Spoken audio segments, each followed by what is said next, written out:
আমরা প্রত্যেকটা মহিলাই চাই যে আমরা সংসারের কাজ করে নিজের জন্য একটু হলেও সময় বার করি।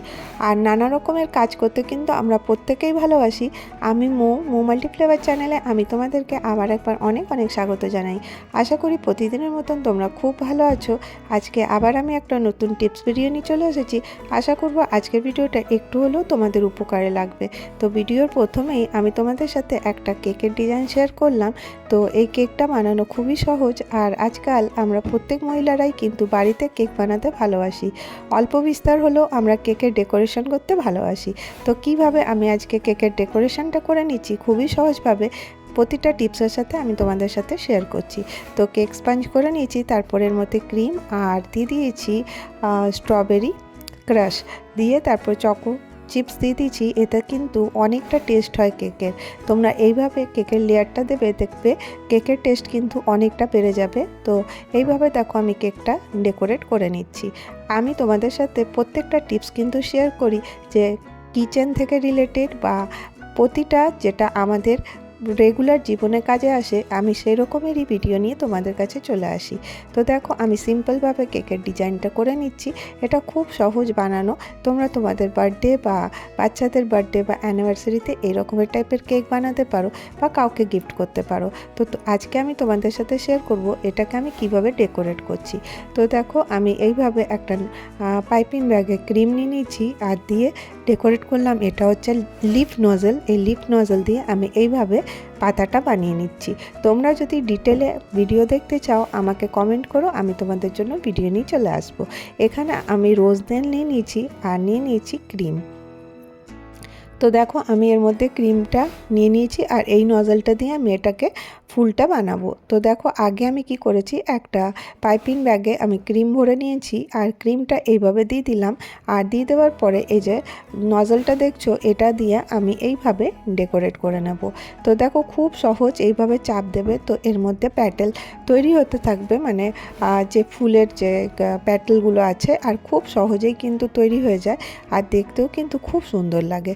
তো দেখো এইভাবে আমি বানিয়ে নিলাম আর দিয়ে একটা কাঁটা চামচ দিয়ে আমি কেকের উপরে শিফট করে দিচ্ছি। আর এর উপরে আমি একটু চকো চিপস দিয়ে দিলাম। দেখতেও ভালো লাগবে আর খেতেও কিন্তু তেমন ভালো লাগবে। তো দেখো এইভাবে আমি কেকের ডেকোরেটটা করে নিলাম। তো তোমাদেরকে এই আইডিয়াটা কীরকম লাগলো আমাকে জানিও। খুব সিম্পলভাবে আমি এই ডিজাইনটা করলাম। আশা করব তোমাদেরকে ডিজাইনটা ভালো লেগে থাকবে। এবারে দেখো আমি লিপ নজল দিয়ে লিপটা বানিয়ে নিলাম।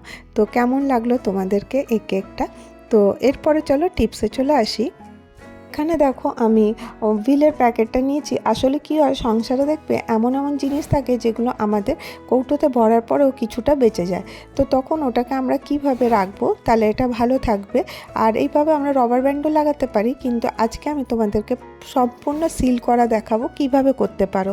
তো দেখো আমি এখানে একটা টিস্যু পেপার নিয়ে নিচ্ছি। তোমরা টিস্যু পেপারের জায়গায় যে কোনো পেপার নিতে পারো বা কোনো নিউজ পেপারও নিতে পারো। তো আমি টিস্যু পেপারটা এর মধ্যে এইভাবে দিয়ে দেবো, যে প্যাকেট আছে ওর নিচে এই টিস্যু পেপারটা দিয়ে দেবো। এই টিস্যু পেপারটা দিয়ে আবার এটাকে উল্টে দেবো। তো দেখো কিভাবে করলাম। আর তারপরে দেখো আমি আয়রনটা গরম করে নিয়েছি। গরম করে নেওয়ার পরে এইভাবে প্রেস দেবে। তো কিছুক্ষণ প্রেস দেওয়ার পরেই দেখবে এটা গরম হয়ে গেছে। আর তারপরে এই টিস্যু পেপারটা বার করে নিলাম। তো দেখো এটা একদম সিল প্যাক হয়ে যাবে। এর থেকে কিন্তু একটুও যে সফট আছে ওটা কিন্তু আর বেরোবে না। তোমরা এইভাবে লবণের প্যাকেট, চিনির প্যাকেট বা যে কোনো ডালের প্যাকেটও তোমরা সিল করতে পারো। এরপরে নেক্সট টিপসে চলে আসবো। এই দেখো এই রকমের যে আমরা চকলেট আনি তার পাউচগুলোতে এমনি জিপ লক থাকে। কী করি, চকলেটটা ইউজ করার পরেই জিপলক ব্যাগটা ফেলে দিই। তো এই জিপলক ব্যাগটা ফেলবে না, এটা দিয়েও কিন্তু অনেক কাজের হয়। কারণ এই জিপলকটা কিন্তু খুব মজবুত থাকে। আর এর মধ্যে তোমরা তোমাদের কিছু জিনিস, মানে কিচেনের জিনিসও তোমরা রাখতে পারো। আর এটাকে খুলে নেওয়ার জন্য দেখো আমি একটুখানি মানে যে ইয়েটা ছিল প্লাস্টিকটা, ওটা একটু কেটে দিলাম যাতে আমি এইদিকে টান দেবো আর সুন্দর করে কিন্তু খুলে যাবে। আর নেক্সট টিপসে চলে আসবো। দেখো আমি এখানে একটা বটল নিয়ে নিয়েছি। তো এই বটলটা দিয়ে আমি একটা জিনিস করছি। এর মধ্যে আমি কিছুটা দুধ নিয়ে নিয়েছি। দু থেকে 3 চামচ পর্যন্ত নিয়েছি। আর এরপরে আমি বোতলটার মধ্যে দিয়ে দেবো। আর এর মধ্যে আরেকটা জিনিস দেবো, সেটা হচ্ছে জল। এর মধ্যে যতটা দুধ দিলাম তারপরে এটাকে জল দিয়ে দেবো। এরপরে আমি একটা স্প্রে বটলে এই জল আর দুধের মিশ্রণটা দিয়ে দেবো। তোমরা ভাববে এটা দিয়ে কী হবে, আসলে এটা অনেক কাজের হয়। এই এটা দিয়ে আমি দেখো যত আমাদের ইনডোর প্ল্যান্ট আছে যেগুলো আমরা বাড়ির ভেতরে লাগাই, দেখবে মানি প্ল্যান্টের পাতাগুলো একদম সতেজ থাকার জন্য তোমরা এটা দিয়ে স্প্রে করবে, দেখবে এর পাতা কিন্তু একেবারে সবুজ থাকবে। যত ইনডোর প্ল্যান্ট আছে তোমরা কিন্তু বাড়িতে এই রকমের স্প্রে বটলে স্প্রে করতে পারো, মানে এইটা বানিয়ে, তাহলে দেখবে পাতাগুলো একদম সতেজ থাকছে, সবুজ থাকবে, হলুদ হবে না। আর এই রকমের ছোট ছোট টিপসগুলো যদি তোমরা ফলো করো, দেখবে তোমাদের সংসারের কাজটা কিন্তু অনেকটা সহজ হবে। এবার চলো নেক্সট টিপসে চলে আসি। দেখো আমি এখানে একটা সাবানের টুকরো নিয়ে নিয়েছি। তোমাদের কাছে যে ফ্র্যাগরেন্সের সাবান তোমাদের পছন্দ সেটা নিয়ে নেবে, আর আমি এটা গ্রেটার দিয়ে গ্রেট করে নিচ্ছি। তোমরা ভাববে এটা দিয়ে কী হবে, আমার এটা দিয়ে কিন্তু অনেক কাজের জিনিস তৈরি হবে। আর এর মধ্যে পরিমাণ মতন আমি আরও কয়েকটা জিনিস মিক্স করব, সেটা হচ্ছে এই 1 টাকাওয়ালা শ্যাম্পুর পাউচ।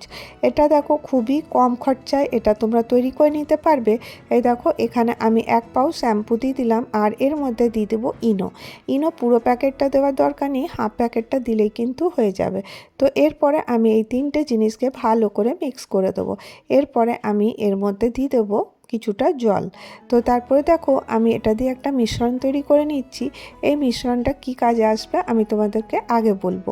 তো দেখো আমি এটা দিয়ে ভালো করে মিক্স করে নেওয়ার পরে আমি এই যে সোপের যে বোতলটা ছিল লিকুইড সোপের, সেই বোতলে আমি ঢেলে নিচ্ছি। তোমরা চাইলে কোনো কোল্ড ড্রিঙ্কের বোতলেও কিন্তু এটা ঢেলে নিতে পারো। তো আমার কাছে এই বডি সোপের বটলটা ছিল, আমি এর মধ্যেই ভরে নিলাম। এরপরে দেখো যদি এমনি সাধারণ বটল থাকে তোমাদেরকে বডিতে ফুটো করতে হবে। আর এই লিকুইড সোপের বটলের দেখো মুখটার উপরেই কিন্তু একটা হোল থাকে, তো ওটার মধ্যে দিলেই কিন্তু আমি এইভাবে দেখো টয়লেটে নিয়ে চলে এসেছি। এবারে আমি কি করব, দেখো এখানে মুখটা খোলা আছে, তার জন্য আমাকে ফুটো করতে হলো না।